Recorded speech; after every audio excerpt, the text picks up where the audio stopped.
Hi, my name is Austin Harris, and this is my 11th Creativity Journal entry. This is my notes for week 11, and I'm just going to kind of go through some of the things that I jotted down that were personal thoughts or things I thought were important that we went over. Um, Leadership was the topic today, and leadership can be defined in a lot of different ways, and everybody's definition of leadership is probably going to be different. However, there were a lot of things I thought were important to go over that initiated some personal thoughts, my own personal reflection. Define leadership. In defining leadership, there's a lot of ways, like I said, you could define it. My personal definition of leadership is putting aside and sacrificing things in order to serve a common purpose, um, or a common goal. And I think leadership is also best just shown through example and through actions. I'm a big believer in actions speak louder than words, and I mean I stick by that through everything that I go through in life. It's how I've been raised, and so that's my definition of leadership. But in life, things do not always go as planned, and that's another thing in here that I wrote down is that, I in one of my other journal entries, I talked about how you have to have a good relationship with your coworkers and your friends and everybody, because at some point you're probably gonna have to lean on them a little bit, and they'll have to do the same for you. So it's important to have a good relationship with everyone that you work with, friends, and everything. Leadership is something that lives within humans, um, and I believe that, and I think that each person has the capability to be a leader. They just choose whether to to use that or not. And systems and continuum between order and complete randomness was something that was mentioned by Professor Venegas, and I jotted it down as well. And then a couple other things. Equilibrium is a precursor to death. When threatened or galvanized by compelling opportunity, living things move toward the edge of chaos. And chaos goes into self-organization. There's a direct relationship between the two. Chaos would happen if you did not have self-organization. And so I'm really big on being organized. As you can see, this is my room, and it's pretty clean for the most part. And I like everything in particular spots, and I like to know where everything is. We also talk about knowing where you are and where you want to be. I think that's pretty important because you have to have goals, but you have to know, what steps you're going to have to meet in order to get to those goals. And I think there's no point in having goals or aspirations unless you meet them and you do what it takes to meet them. Um, I mean, I feel like the second part of knowing who you are and where you want to be is you can't forget how you got there. All the hard work and everything that you've accomplished is worth nothing if you do not remember the, you know, everything that helped you get there. Your family, your friends, all the work that you did is definitely important in remembering everything that got you to the place you want to be. Professional athletes would never have been able to do what they do if it wasn't for the support and help of someone along the way. And I believe that. And the same goes for high up people in companies. Servant leadership deals with listening, healing, stewardship, building communities, being a great listener, healing persuasion, having empathy, awareness, conceptualization, foresight, and a commitment to the growth of people. I think these are all huge, huge factors of leadership. I think being a great listener is huge in being a leader, and that's why at the beginning of my creativity journals, I mentioned that that was the role I was going to try to play in my group. Instead of being somebody that wants to have all of their voice heard and everything, instead say nothing, and sometimes it's more successful than saying something. I feel like listening and being supportive of all of my group members and in the future the people that I work with will be much more of a asset than if I were to try to make everyone think the way that I do or anything along those lines that doesn't work. I think awareness, healing, being supportive of others, persuasion, being persuasive in the right ways, not forcing beliefs down people's throats, but also just, being there to listen to what they have to say and being supportive of their thoughts and concerns as well. Commitment to the growth of people. I think it's important to have motivation to be successful in something greater than yourself. And I think that that's a motivation for me. And I want to be a lawyer. That's what I want to do with my life. I've wanted to do that since I was a little kid. So like a little bit of self reflection there is, I have a commitment to the growth of people. If I, whether I do criminal law, whether I do, business law, civil stuff, I want to be able to help people. And if I can help people, that's motivation for me, separate from having an income.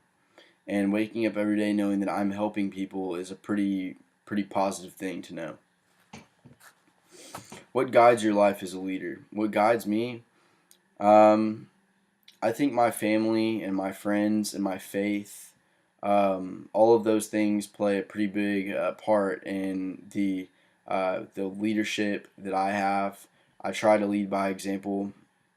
I have a little brother, and he's a freshman here, and I've always had to be the first one to experience things, but to also be a good role model for him and be someone that he can look up to and be proud of. And I think it's always been hard to be the first one to experience things and to try to be the one to, I guess, have something to be proud of as far as parents and everything. Um, I think I definitely lean on my faith when things are hard for me personally. That helps me a lot. And then I also think friends are a big important thing as well, just because in college, high school, all these things there will be things that will come into your life that'll be hard, and having a support group and people that play the role of family when your family isn't here per se is pretty important. By choice or by accident, like leader. Is kind of if something that is brought up when it comes to the topic of leaders. Are you a leader by choice or by accident? I'd say I'm a leader by choice because I choose to do things a particular way and be different from other people. Um, why do I want to be different? Why do I want to make choices that'll help me in the future and keep in mind the long run instead of just making bad decisions now in college and not really thinking about them? I think by choice because I want to see great things happen for me in my life that I can be proud of. I mean, the phrase "you only live once" has been said, and it's true. I want to have a good time. I want to live life to the fullest here at A&M.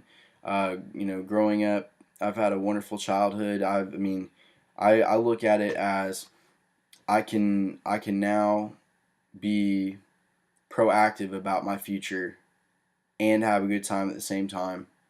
And I think that's really important to me. So, yes, I would consider myself a leader by choice and trying to lead by example. I also lead by example by trying to assume leadership roles in a lot of the organizations that I'm in. I am in Carpool.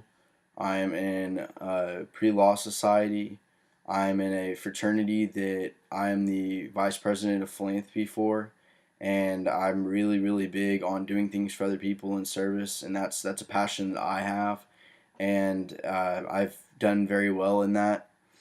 And that gives me motivation to keep doing things, keep being a leader, and being somebody that my little brother and other people can look up to, and I definitely have those people that I look up to and that I see as role models. Um, whether that be a younger lawyer that I interned for this past summer, or my mom or dad. I definitely people that I look up to and I depend on for advice. Um, Professor Venegas threw out a quote. It was something about living in an aquarium. If everyone saw what I did in a day, would I be proud of it? Well, I'm not perfect, so I wouldn't want people to see my imperfections because I'm pretty OCD about things. I like to do things right. I like to be right the first time, and I like to be successful. But at the same time, I wouldn't say that my choices are, so profound that I would be, so hurt for people to see what I do. Um, Growing up, I was taught integrity and doing things correct and right when people aren't looking, and that is what carries me and my moral character. So I try to live in an aquarium. I try to be transparent so that people can see the good in me, and hopefully see the good be overwhelmingly significant enough to where the bad is not as much of a noticeable deal. Um, Curiosity, creativity, and innovation are also pretty important, and we talked about those this week too. Um, we talked about being like the Jetsons without forgetting about the Flintstones. And I believe it was Professor Hill that was talking about this stuff, um, because we've had both of them say different things, and I know Professor Venegas says a lot of stuff that he likes to put in multiple lectures, and that's why I said the thing about knowing where you want to be and without forgetting how you got there. Um, because I know he likes to give life advice, and that's really important because I that's one of the things I love about this course. But this was Professor Hill that was talking about the futuristic, be like the Jetsons, but without forgetting about the Flintstones. Um, be aware of your surroundings, be a dream catcher. And those are things that he said that I think were pretty important and pretty helpful. We also really hit on uh, being morality and being a good person as and intertwined with leadership. And I really take all of this, putting my notes aside. I take all of this as a very important lesson for life. Um, I mentioned that I love this course because I'm actually learning life lessons and how to be successful. And I definitely am grateful for that. And I want you to know that I am learning a lot from this course. I'm applying a lot from this course to my life. I'm becoming a much better listener than talker. And I think that will benefit me in a lot of ways. It's been helping already with relationships with friends and loved ones because I can be there and listen to what they have to say without worrying about what I want to say to them or anything along those lines. And I like being able to help other people and see them happy. I get gratification out of that. Thank you.